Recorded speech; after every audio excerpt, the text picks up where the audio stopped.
Okay. ఇప్పుడు clutch వేయండి.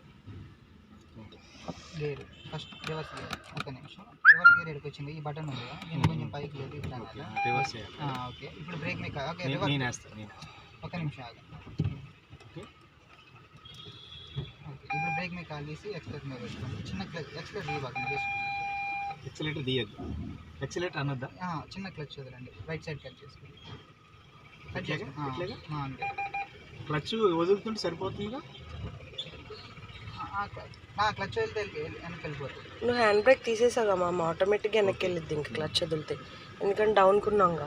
Okay.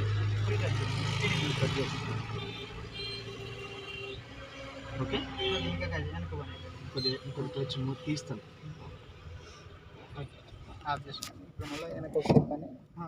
Sorry, ఇప్పుడు నోట్లో అయింది. లెఫ్ట్ కానీ ఓకే. ఇప్పుడు ఎక్సలరేటర్ స్టీరింగ్ రైట్ సైడ్ తిప్పండి. మొత్తం తిప్పేసి ఎక్సలేటర్ ఇచ్చి చిన్నగా ఎక్సలరేటర్ ఇచ్చి స్టీరింగ్ స్పీడ్ తిప్పేసి. ఓకే. ఇంకా స్పీడ్ స్ట్రైట్.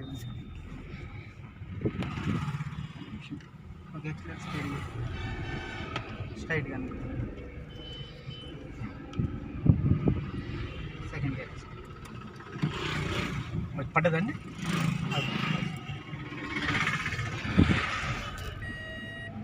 ఇవాళ 9th 10th డే అండి. ఈరోజు నేను కొంచెం ఇంప్రూవ్మెంట్ అనిపించట్లేదు, కొంచెం అయినండి. Okay. Third gear first clutch accelerator వదిలేసి క్లచ్ మీద.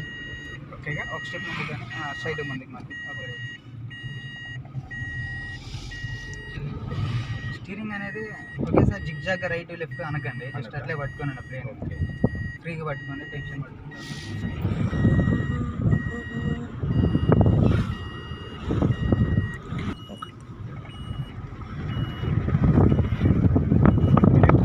చూడండి ఇక్కడ